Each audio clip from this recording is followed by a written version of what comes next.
Greetings and welcome back to Room 303 AP English, the Roberts Lectures. We are in the poetic section. Here now we meet Denise Levertov's Of Being. Now, of course, Levertov for us in 303 is one of our most important and cherished poets. Her dates, 1923 to 1997, great American poet. She did win the Landman Literary Award for poetry. Of course, at LearnStrong, we've already lectured a number of titles at learnstrong.net, a number of titles, The Secret, A Tree Telling of Orpheus, which is one of our favorites in 303, one of the great poems, we'll argue, in 303 that's ever been written for us. And then also later in Roberts, we're going to, on page 1037, deal with Levertov's Hunting the Phoenix. This is a beautiful poem about Scooby Snacks, and you're going to know that we say in Room 303 that Scooby Snacks are an illusion, and yet, what a wonderful illusion they are. Let's enjoy Denise Levertov's 1997 offering of Being. I know this happiness is provisional. The looming presences great suffering, great fear. Withdraw only into peripheral vision. But ineluctable, this shimmering of wind in the blue leaves, this flood of stillness widening the lake of sky, this need to dance, this need to kneel, this mystery.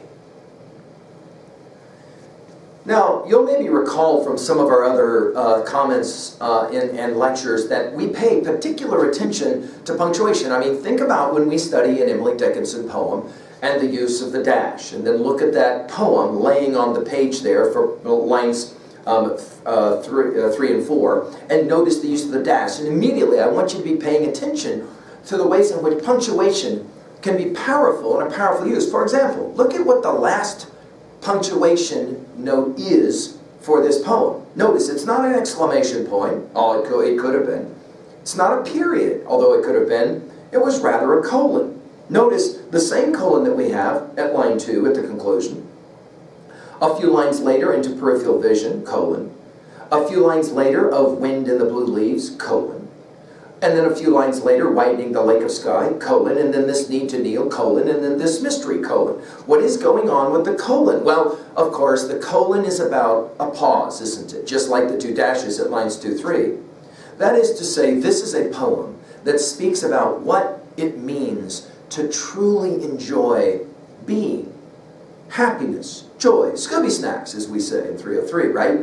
And yet, notice the opening lines, it is provisional. Let's also point out the use of the word this. I know this happiness is provisional. We immediately maybe will think about love and a time that one gets to spend with someone else that one loves very much. Then notice the adverb or the adjective looming. The looming presences, great suffering, great fear. Notice the repetitions. Withdraw only into peripheral vision. We're back again to provisional peripheral. In other words, Scooby Snacks are an illusion. They can't last, and yet, what would life be without them? And then back to the word this again. This flood of stillness, widening the lake of sky. Beautiful, beautiful metaphor, right? This need to dance, this need to kneel, and then finally, this mystery.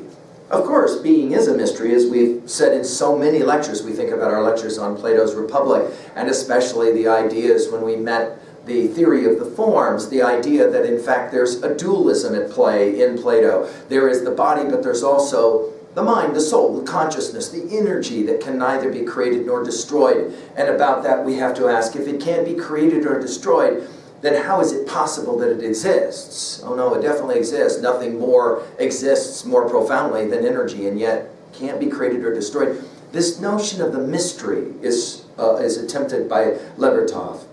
Of course, at 2a, that is the message, isn't it? That happiness is an amazing mystery, that being is, in fact, what we will often call translinguistic. You can't put words to it. You can't explain it, right? At 2b, we mentioned the repetition and obviously the punctuation. The final colon at the end has always been a topic of some discussion in 303. That is to say, the poem could keep going as well, right? We could keep going with this thing about all the different word pictures that one wishes to equate with being.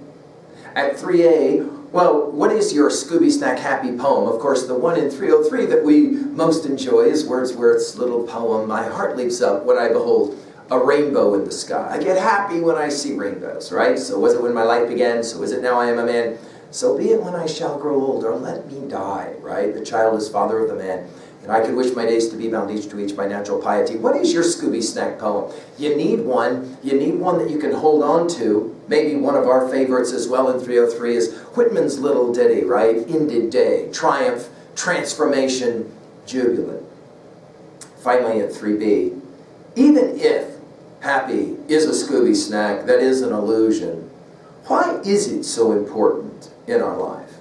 That Scooby Snacks could end up, as we've said in other lectures, in the Declaration of Independence, the pursuit of happiness. It is, of course, a compelling idea. It is one of the foundational ideas, right, for us, that we long for happiness. We long to appreciate our being as it relates to joy and happiness. Well, as we've said many times, few poets get us thinking the way Levertov does. Thank you.